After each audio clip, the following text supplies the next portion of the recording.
Kris Kelvin is traveling to the ocean world of Solaris. For more than 100 years, scientists have been trying to understand and communicate with the alien life on the planet. But Solaris is truly alien. The entire planet-wide ocean is a single living organism.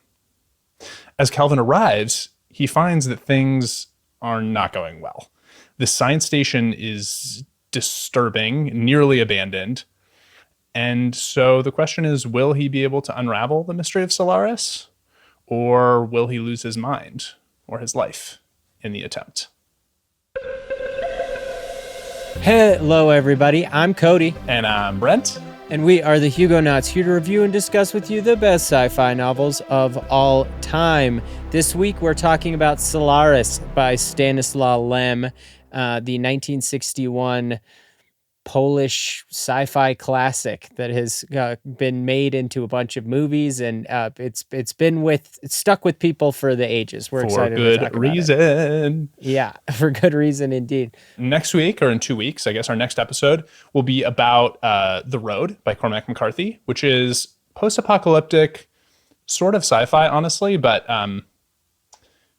we, and especially I love Cormac McCarthy, and I was legitimately very sad when he passed away here recently. So we wanted to do an episode to talk about him and honor him. He's like one of the greatest writers of all time, and this book is very disturbing and crazy. Anyway, so I guess we're having a creepy phase here with Solaris and then The Road. But yeah, that'll be really fun. So tune in for that in 2 weeks. Yeah. Well, The Road being very, very realistic, let's not have an apocalypse. Solaris still being imaginary. So at least Nice there's that. And imaginary. So we have one other announcement also. We told y'all a few weeks back that we might get out of sync on the episodes releasing, but clearly that's not happening. Here we are. And there's some good news, right? My baby came. My wife had our child a couple weeks ago. She is awesome. And we're over the moon, however, not sleeping so much. But we're still getting it done. I edited Expanse at the hospital. I didn't know you'd been at the hospital. While we were waiting. Yeah, I mean, a little bit during just like our like hanging out period before labor. So we're keeping at it. That's no amazing. breaks here.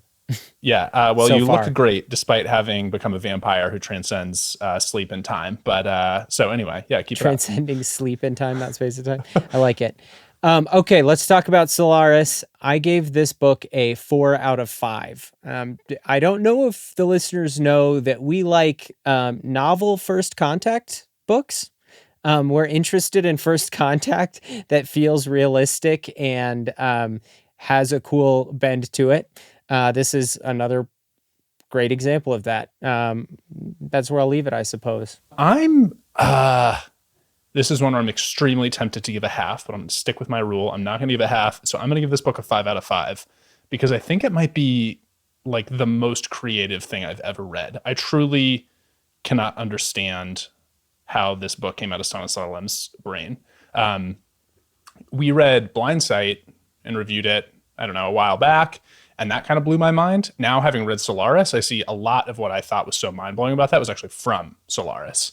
And it's in a really different way. The other thing I will say for this one is I got to skip some I skimmed through some stuff because I was reading a physical book. This was one where I actually think that really helped me. Sometimes I both read and listen. This is one where I read and I actually thought it helped me because it helped me skim through some nonsense that we'll talk about later. So anyway, 5 out of 5 with many, many caveats. There we go. I listened to it and I really enjoyed the audiobook. So did you, for those audiobook listeners? Well, now that I've teed it up, what did you think about the middle section? So there's a part of the book where he's describing a bunch of stuff that this ocean planet does. We're just going to open with the one thing that bugged you. Well, it came up. Let's do it. Let's go. Let's get it out of the way. Yeah, where he's describing what the ocean, like the things that the ocean can learn and take on. The symmetriads and the asymmetriads and the mimoids. And he constantly is describing the shapes. And then he's also constantly saying that it doesn't matter and the ocean's not doing it on purpose and there's nothing to read into here. Yeah, it's different every time. Don't even bother to try to understand what this is. But let me go ahead and give you 15 more pages of really elaborate descriptions of like structures reaching into the atmosphere with a lot of detail about what they might look like. But it's also very hard to visualize. That's not his strength as a writer. And it's just for so long. And don't forget that they don't matter at all. Don't read into them. But here they are. Yeah, I guess I don't know if that's a holdover. I think people who are good prose writers now do a lot less, showing of physical spaces and describing of physical things.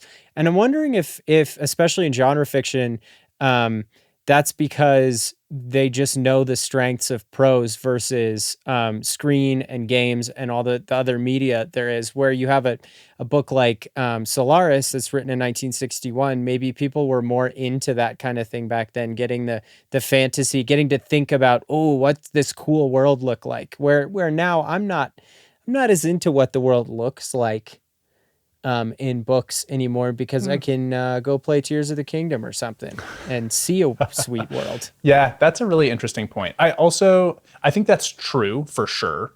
But I also think I love Stanislaw. This is a great book, but I do think he's also not that good at it. Like The Expanse that we just did, like they make the stuff, like it feels like you can see it, from the way they describe things. Like, I guess he was also trying to describe like arcane things that are impossible to imagine. So maybe I shouldn't be too hard on the man. But anyway, didn't feel like he was not the best part. And so I kind of like. Yeah. Anyways, that's like a small section right. Okay, in so the middle. aside. That's what you just had to caveat your 5 out of 5 because you were like, can I give this a 5? It's great. It's a great novel. And it is creepy as hell. This is a wonderful psychological thriller. Yeah, so spooky. The beginning, especially, I'm not like a horror guy. I definitely can't watch horror movies. They like scare me way too much. And I've not read a lot of horror books, but this book actually makes me think, between this and Blindside, I'm thinking maybe I should read more because I like the spooky vibe.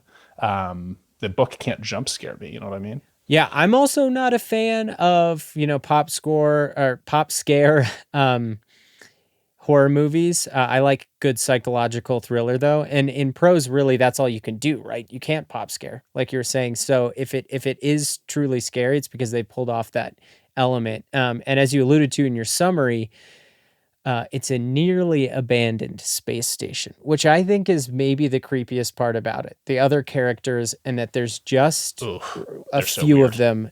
It would be almost less creepy if it was just Kelvin on the station figuring out what Solaris is, what the organism is, but instead there's 2 other really creepy scientists when he lands. Yeah. Who are they? So the first one he meets is Snout. Great. I don't know if that's a real Polish name or if he made this up, but if Snout, if anyone knows Polish, let us know. Snaut. Yeah. So he's the first, he shows up on the station and no one comes to greet him. He just literally traveled across interstellar space and shows up and no one bothers to say hello. Very creepy vibes. When he finally does find someone, he has to go find him, and it's Snout. And he's like kind of drunk, but he won't tell him anything.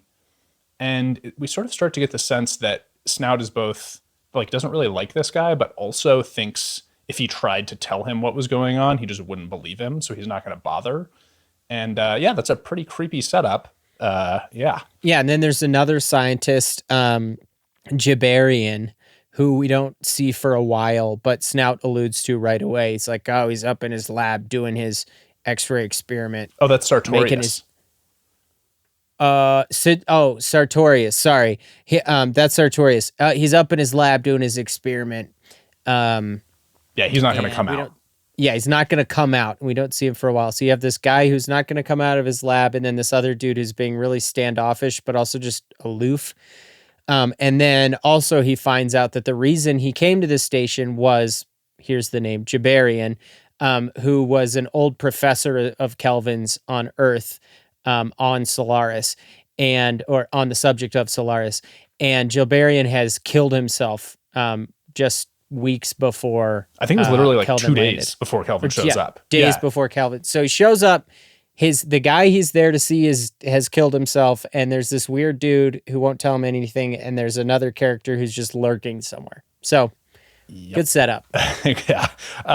The other thing that really it took, it was disorienting in such a good way. So the station has windows so they can see outside, but the suns, there's two suns in the solar system. And so there's just constant like sunrise, sunset. One of the suns is way too hot. So they have to like close the shutters. And so the day night cycle is like really weird and unpredictable and way too fast. And it's like very disorienting and like it just adds to this sense of like what is happening? When should they be sleeping? Is he even sleeping? Like it helps this sense of like discomfort and just like disorientation that pervades this whole novel. I thought it was really, really smart choice. Yeah, absolutely. It just draws you in even more. And it's simple imagery too. You can really tuck in. There's nothing like complicated to envision other than the what we already talked about that little part. But there's also a. I also don't generally like books with like alternate history chapters, flashback chapters, these interstitial like dictionary, encyclopedia chapters. They can kind of be tough to get through. Obviously, there are exceptions. Left Hand of Darkness with the folk tales, the interstitial folk tales is great. But in Solaris, I also like them. There's these interstitial chapters about the history of humans' involvement, like discovery of Solaris and various attempts and experiments to figure out what Solaris is. And they add to the worlds in I think a nice way. Yeah, I really liked them. Yeah, and they helped with the sense of dread because they got you into this like sense of confusion and futility because he does a really good job just establishing that through like the language and what you see, but also that especially the first time he does it, where he gives you the backstory chapter, just seeing like the 100 years of stuff they've been trying with like no ability to recognize patterns or communicate this thing, slowly coming to recognize that even that it must be alive, even though they're failing so much to communicate with it. There's some things that they're like, well, it has to be alive. Clearly, it's a living thing. But yeah, it worked for me too. I really, really liked it. And I think part of that was maybe it was not too long. I don't know. Anyway, he just did it well. Yeah. And that is the reason that there have been several adaptations to, there's been like plays, the most famous of which obviously are two movies. One in Check's notes, 1972 by Tarkovsky, which is a really cool version of Solaris. It's adapted for film. The story is a little bit changed, but, and it's slow. It's a 1972 Tarkovsky, but it's super, super good. Maybe not as good as Stalker, but it's good. And then there's a 2002 Steven Soderbergh remake with, I forget who's in it, but someone you'd recognize, that is apparently good, but we have not seen. Yeah. Either of us. So other people like it as well. And I think, there's not too much to talk about pre-spoilers, unfortunately, because it's a short book. So, and it's very tense. So there's a lot to give away. But we did want to just say like a little more about the first contact nature. Yeah. There's a quote in here that like captures a lot, like one of the themes quite well. And it's like a good way to, I think, wrap up the pre-spoilers, which is think about it. We've named all the stars and the planets, but maybe they already had names. Such arrogance. And that pretty succinctly sums up sort of I know, Cody, you love like books that sort of like decenter humanity in our view of the universe. This is one of those for sure. Yeah, and I'm thankful that you said that for me because I've said that so many times about so many books on the podcast that it's a wash at this point. But it's another great example of that. It's a fabulous book to think about First Contact, and it's a fun psychological thriller. Yeah. And in line with that, what are some other books people might like if they like Solaris or vice versa? Yeah, we already mentioned it earlier because I think it's the closest parallel. But anyway, Blind Sight by Peter Watts is sort of like... It's a duh. Yeah, it's like the more... it's interesting. The stakes are sort of higher in that one, and it is still creepy, but maybe a little less creepy. and it feels more like hard sci-fi-y. But anyway, if you liked Blind Sight, you should go read Solaris, or vice versa. They're definitely like partners across time. Yeah, they're easy picks. Like you said, Blind Sight maybe a little more modern and actiony, but still very spooky and cool ideas. Another one would be Annihilation by Jeff Vandermeer. Just another cool look at first contact that has that same uneasy vibe to it. Yeah, extremely uneasy vibe. And then last we'll do Ubik by Philip K. Dick, which is his most, it's sort of his creepiest book that sort of explores a lot of his books kind of have people experiencing confusion, but for various reasons that we won't get into right now. I think Ubik is the one that like fits this best and is a very, very good one. If you haven't read Ubik, definitely check it out. Yeah. Solaris is not about people losing their mind on drugs, for example. or checking their farmer's almanac for the price of fake and real animals for an entire novel, which is what Blade Runner, aka Android's Dream of Sheep, actually is. I was disillusioned by that. It's good, but okay. That's a huge digression. Ubik by Philip K. Dick.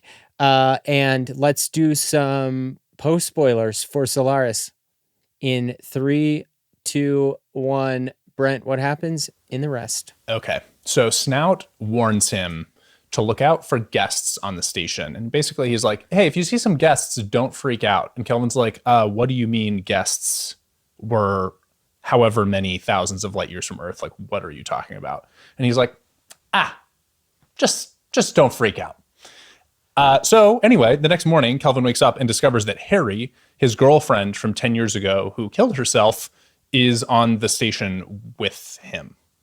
And she has no memory of killing herself. She doesn't really know how she got there. But she seems exactly like he remembered. And so the question is she actually being herself? Is this Harry?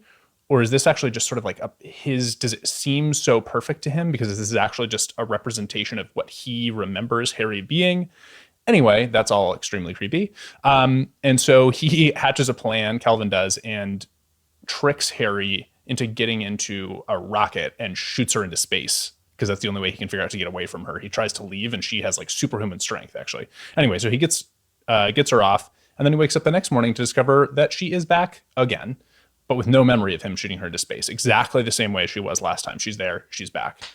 And so soon he comes to realize everyone in the station is being haunted by their own guest. And in fact, this is why Jabarian killed himself. He could not handle this extremely unsettling situation. Or the implication of like what this means Solaris is capable of and how deeply it is like infiltrating we can't our understand minds. it. Yeah, maybe it can understand us. It clearly is like way deep into us. So anyway, so Kelvin has to accept Harry's company and he's isolated from all the other scientists who are all being weirdos. And he actually falls in love with this new version of Harry. He is clear with her about what she is. And she sort of has there's some drama along the way, but she sort of seems to come to terms with that. They're saying they love each other, but it's still just an extremely unsettling, unhappy situation. And eventually Harry decides she actually is the one who cannot live with this situation. And she colludes with Snout to create a device that kills her permanently, actually. So Harry is dead. And so Kelvin is left on the station to continue his work. He's totally unsure if he's any closer to understanding what Solaris is, why it does what it does, or if communicating with such a different being is even possible. And yeah, that's kind of how it ends. Point of order real quick, because I was reading on Wikipedia, they actually changed her. It's Hare, not Harry. And that's, it's like Polish or a Slavic name, I assume. But how did they say it in the audiobook? Hare. Oh, my bad. No, you're good. You're good. You were doing such a good job. I didn't want to stop you and just like correct you because you were really bringing us in. But I only bring it up because apparently in the first English translation, a bunch of the names were changed. Hare among them. And I guess we're figuring out why. Yeah. Well, I'll also say this is a hard book to translate. He uses really a lot of really complicated, interesting language. And I actually read this one on e-reader, which I almost never do. And I was actually really happy for it. I didn't know about the like long press, it defines a word for you thing. Blew my mind. It was so helpful with this book. Oh, cool. But yeah, anyway, power to whoever translated this book. It's crazy. Yeah, it's a toughie. That's another fun reason to read it, honestly. It's great vocabulary. Yeah. So I think, like we alluded to earlier about first contact, we see Solaris as a being, and by the end of it, we don't really know anything else, and the characters don't know anything else. All we know is that we can't know, which is what's so fascinating about this novel and sticks with you, is that it is an alien being of some sort that exists and is probably better than us in some way, can read into our subconscious without us knowing. It seems to be able to like literally read your brainwaves, like, and read your thoughts. Whether it like knows what that means, like, does the confusion go both ways? Who's to say? But and it can create a person out of neutrino fields. I believe is what she's made out of. Yeah, she tries to like kill herself with that are pretending to be regular matter. That's a little but that's okay. Yeah, it's a little wonky, but like she tries to kill herself with pure oxygen, but it doesn't work because she's just neutrinos. Oof, yeah, that was a disturbing scene. Yeah, when she drinks the liquid oxygen and then just like is tortured for a while by it, and then it all evaporates, and then she just heals, and it's like, well, that was awful. Yeah, it was a tough scene. Yeah, definitely. And I think it just all has this really interesting element of like turning the mirror back on the audience, the reader, and saying, we don't really want to find life in the cosmos. We don't care about finding life in the cosmos. What we care about is finding mirrors for ourselves. We want to imprint ourselves on alien life or find ourselves in alien life. And the most realistic, probability for alien life is you're going to find some stuff that doesn't make any sense that we can't communicate with at all. Yeah, there was a really interesting example of that I still keep thinking about a lot. So when Hare successfully does kill herself, she doesn't like leave a note or anything. There's no explanation, and it's very unclear why she did that. And I keep thinking about it a lot. And this current moment, my hypothesis is that this is Lem showing us that like not only can we not understand like this other kind of alien, you can't even like really understand another human. You can only see the world through your own eyes, and so like Kelvin just doesn't know what Hare is going through, and so he just can't. He's totally floored by this, doesn't see it's coming. We are too, and it's sort of this like we're all alone in the universe message, which is kind of dark, but I think is maybe is what he's going for. I don't know. Do you got any theories on that one? I think there's a lot of ways to read it, and they're all good. I like we're alone. We're not alone in the universe, but we are alone as humans. So it's like scary and sad at the same time. I also think there's another layer to what you're talking about not being able to understand other humans. She's created from his subconscious. So he should be able to understand her because it's from his own brain, but it's his subconscious. We can't even understand ourselves really as well as Solaris the being. It's about not understanding ourselves, others, and constantly looking for understanding of ourselves in the universe. And that may be I think maybe one of the points I got from it is that may be our best, that may be what we're trying to do. Like what we're best at doing is just trying to figure out why we're here. Yeah, for sure. And we're never going to succeed, but we can keep tring. Yeah, we just got to like try to make our own little path. You had a really interesting point about his horror and mystery technique, where you don't find everything out. Do you want to sort of spell that out a little bit? I believe this is to be true about bittersweet endings as well in fiction of any sort, or, nonfiction, just storytelling in general. Leaving an ending unresolved is what I think makes a story stick with you the longest. Any unresolved endings. And I think that Lem does that well here with building up the thriller nature and also keeping it stuck in your head, because you never see too much of what's going on in the station. I mean, you finally meet Sartorius, halfway through or 2/3 through, whatever. He's awful. You you kind of see his guest and you're like, ooh, that's creepy. Yeah, it seems like it's probably a kid, we think. It's probably his kid, maybe. Yeah. His dead, well, surely his kid who died or he abandoned to come to Solaris, but whatever it is. But Snout, who we meet right away, we never see his guest, but there's an awesome scene toward the end of the novel where he and Kelvin have an entire conversation, and the whole time there's a locker next to Snout, and there's a straw hat sticking out a little bit that Kelvin can see, and Kelvin knows his guest is there, and Snout knows his guest is there, and the guest is human, right? So the guest knows that they know, and they have this entire conversation pretending that there's not this creepy, like, instantiation of a person there. Yeah, and we never learn who it is, ever. Yeah, we don't know if it's a man, a woman. We know nothing about Snout. And Snout is like I don't know. It's probably not good. But yeah, exactly. You feel so uncomfortable along with the characters. And, there's a lot of that stuff. And then the biggest mystery of all, like, what is Solaris? The point is that we can't know. I mean, he leaves you hanging on a bunch of stuff that he resolves the things that need to be resolved to make it a good, compelling story. And he does not resolve the things you don't really need. And that's what really, I think, plants it in the brain for a long time. Yeah, for sure. Yeah, there's this thing at the end that like put me over the top and made me say like, whoa, this is one of the most creative books I've ever read. The ocean is, he goes down to the shore of the ocean at the end, and he's like kind of trying to put his glove in the ocean, but the ocean does this crazy thing where it won't touch you. It just like makes it's like a glove outside his glove. It like puts itself like a millimeter away from his glove as he like moves it in the air. So he's like moving freely, but the ocean is like surrounding him. Anyway, and he also puts forward this theory of a defective God. Maybe the ocean is a defective God, in that it is sort of coming to terms with its powers. It's learning more, but at the end of the day, it won't be able to like really influence the thing that matters. And that idea of like, oh, what if there was a God, but it's defective, was like, whoa, I've never even begun to think about that before. Thinking about our, the gods that we talk about in our religion, it's like, oh, well, they have all power. They're all powerful. So it's like trying to figure out like, well, why is an all powerful being doing the things it's doing? Well, here it's like, oh, well, maybe it's just defective.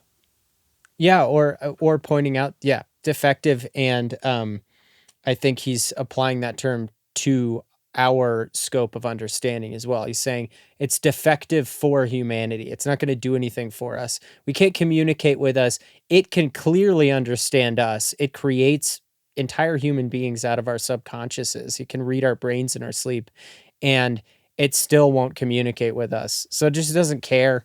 It's defective for us. We found a God, and it's totally indifferent, and it's not going to matter one way or the other. It's a really, the novel is incredibly thought-provoking, will stay with you for a long time, and is a super fun read. So you know what? Retroactively, I'm 5 in it too. Oh, We're going 5s. We're going 5s. It's a great book. I love that. That happens to me too sometimes. When we talk about a book, it like helps to like put it in perspective about like, yeah, anyway, I love that. All right, sweet. Yeah, or when you move on from a book and you think about it more, the more you move on from it. I mean, that's definitely happened to both of us with 3 Body Problem. We were like, yeah, it's pretty good, but the farther you get away from like the problematic character writing, just like the not great kind of cardboardy characters and some rushed exposition, you're like, oh my God, I think about the ideas in this constantly. It's the best. Yeah, for sure. Well, I think that's probably a good place to leave it. This is such a fun one. I'm so glad you read this one first and brought it to me. I'm so glad you did. This was a wild one. It was so great, so creative. So anyway, if you haven't read it, check it out. Yeah. And otherwise we will see you next time for On the Road. The road. Not on the road. Much less nice than that. Yeah, we will never be reading On the Road in the podcast or in life in general. That book sucks. The Road by Cormac McCarthy, everybody. See you then.